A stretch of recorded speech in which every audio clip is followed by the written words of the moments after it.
What really happens after death? Do we just vanish or become spirits? Answers to this question are always all over the place. But back in 1993, Malaysia, a horrifying witch murder case brought this debate to a whole new level. In this case, a witch killed dozens of people, including a local Datuk, to become the most powerful black sorceress. She even ate their organs. But things took a bizarre turn after she was executed.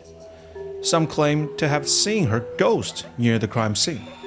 Cops who worked the case often felt someone bracing down their necks at night when no one was around. And when a film crew went to the location, the radio equipment only picked up eerie searching noises.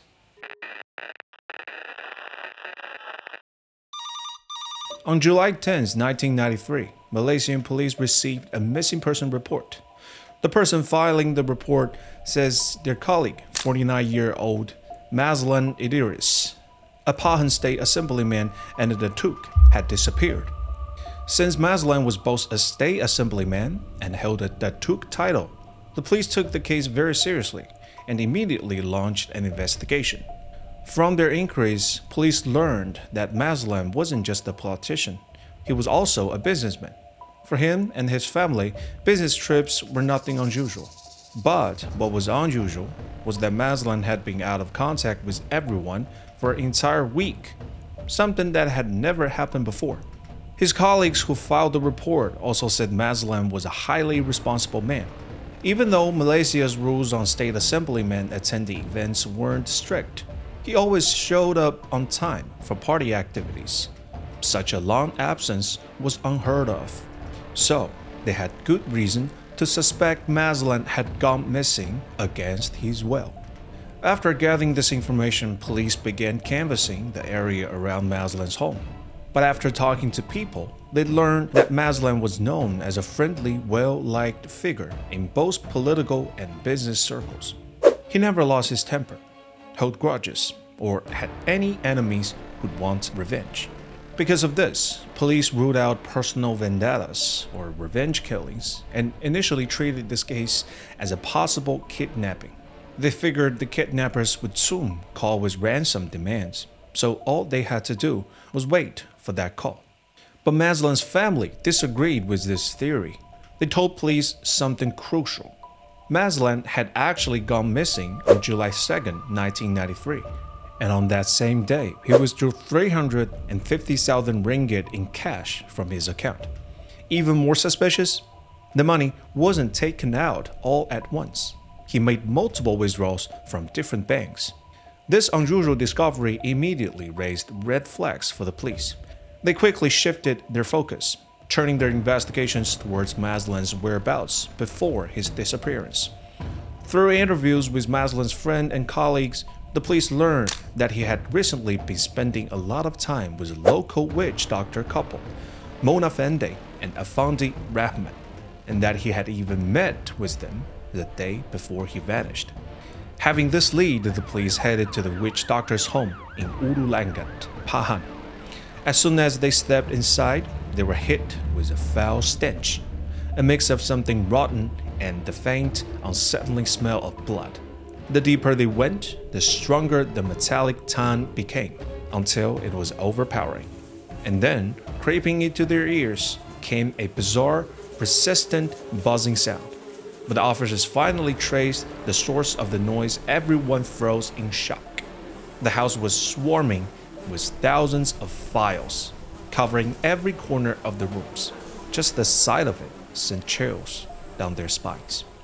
But the strangest part, despite the overwhelming stench of blood, they couldn't find Mazlan's body anywhere in the house.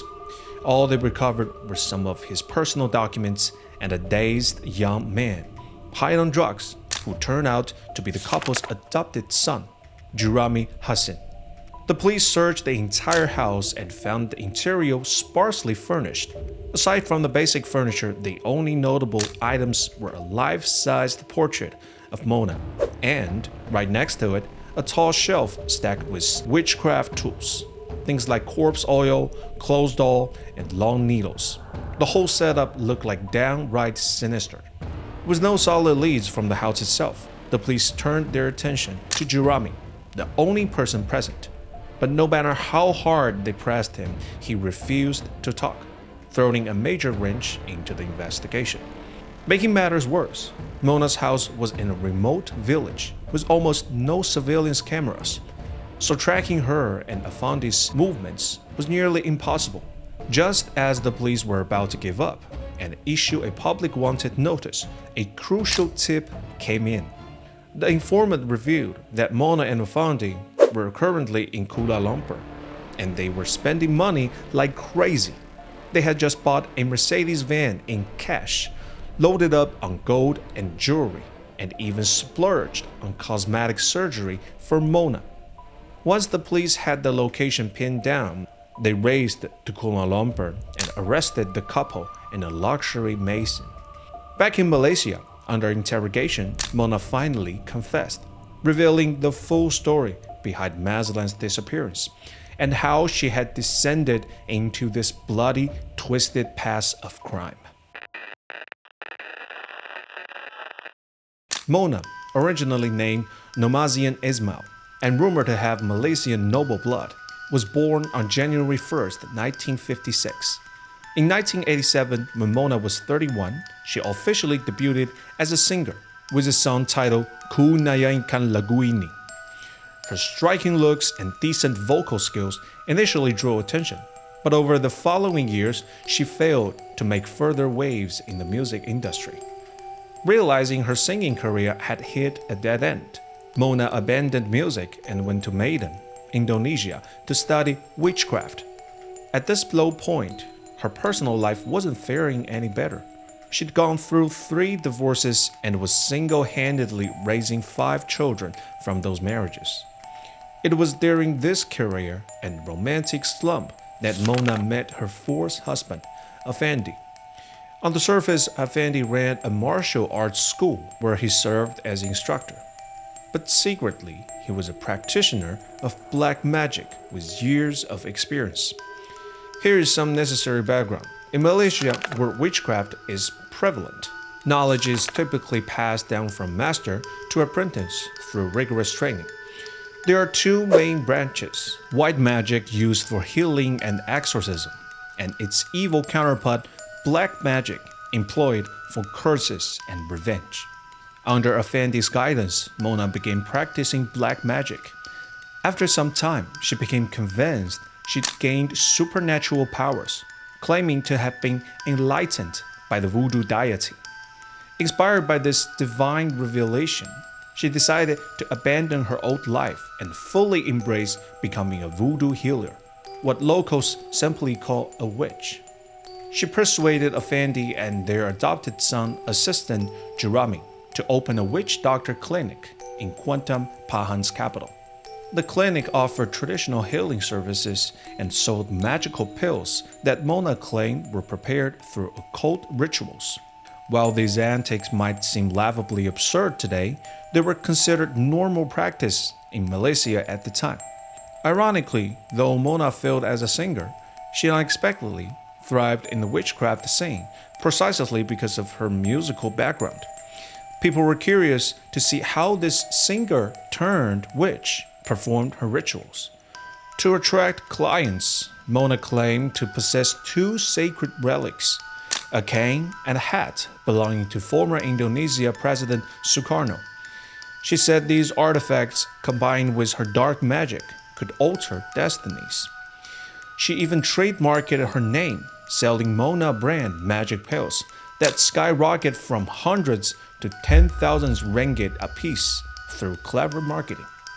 Through these schemes, Mona gained prestigious titles, celebrity status, and enormous wealth. She lived lavishly with Afandi and Ruami, buying luxury cars, mansions, and designers' goods, a lifestyle unimaginable during her singing days. In November 1992, Mazlan Idris, a disgraced Pahang State Assemblyman from UMNO, United Malays National Organizations, sought Mona's help to regain political power. Despite his Western education, Mazlan showed no skepticism when Mona promised to summon 3 magical items: an amulet, songkok hat, and enchanted cane that could change his fortune. He readily agreed to pay 310,000 ringgit and 9 land titles upon success. After stringing Maslan along for months, Mona finally summoned him on July 2, 1993, to a remote location under complete secrecy. Under the pretense of performing a ritual, they had Maslan lie in a flower-filled pit, promising divine intervention. Instead of miracles, he met a brutal end, hacked 3 times in the neck with an axe by Mona and Effendi, while their adopted son Jeremy stood ready with a parang. The 3 persons dismembered Maslan's body into 18 pieces, buried the remains, then drove his car to Kuala Lumpur with his money and land deeds. From July 3rd to 20th, they splurged 190,000 ringgit on shopping sprees, purchasing vehicles, jewelry, electronics, and even cosmetic surgeries for Mona while processing the land transfers. When police later took Mona to identify the burial site, they uncovered not just Maslan's remains, but also other victims' bones, further cementing Mona's terrifying legacy in Malaysian crime history. At the burial site where Maslan's remains were found, police uncovered 18 dismembered body parts from a 6-foot deep pit. Shockingly, some internal organs were missing, to which Mona calmly admitted she had eaten them to increase her magical powers.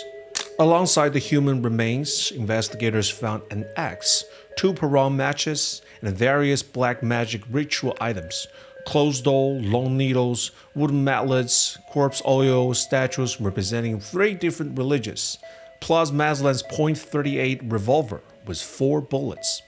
Combining Mona's cannibalistic confession, the murder weapons, and the chilling local legend about black magic, police suspected Mona had more victims.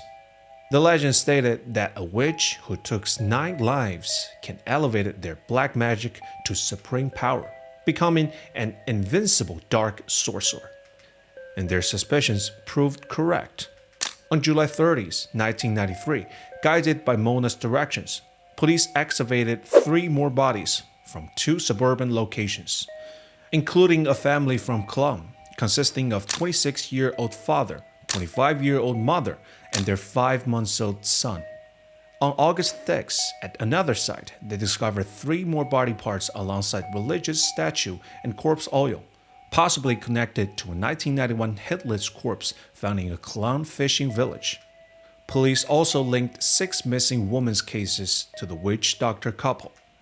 Mona offered no denials, freely admitting to these murders while claiming all victims had willingly surrendered their wealth beforehand. Estimates suggest she killed at least 30 people, but with only 9 bodies recovered, prosecutors could only charge her for those deaths. The trial became a bizarre spectacle. Mona demanded designer clothes and full makeup for court appearances, otherwise refusing to cooperate.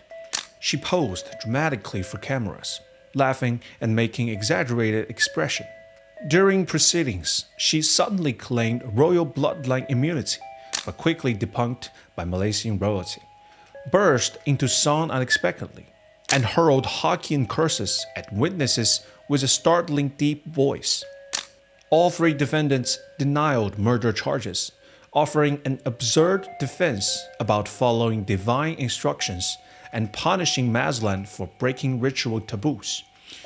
Nevertheless, on January 5, 1995, they received mandatory death sentences by hanging, the last case decided by Malaysia's jury system before its abolition.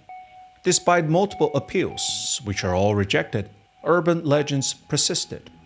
People swore they'd seen the supposedly imprisoned couple walking free in streets and cafes, claiming they could phase through walls.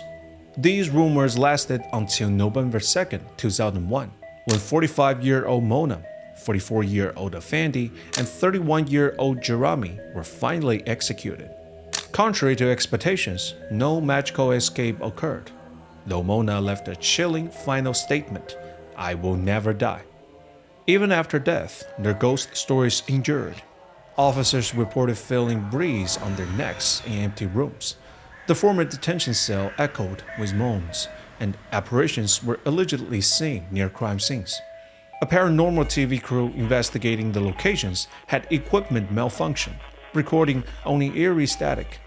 Political conspiracy theories also lingered, as the murders coincided with UMNO party elections. Many questioned why police so quickly dismissed political motives, accepting the occult explanation at face value. The full truth remains buried. In July 2007, a Malaysian director spent 2.8 million creating Dukun, a 105-minute horror film shot at actual locations including the converted prison. Banned for its graphic content, the movie only saw release in 2018, offering audiences a glimpse into Mona's monstrous crimes. For those interested, it remains available for viewing. This is Charles bringing you crime story analysis. If you like this channel, please like, subscribe, and turn on the notification button. Have a case you want me to dig in and share, leave a message on the comment section, and I will see you next time.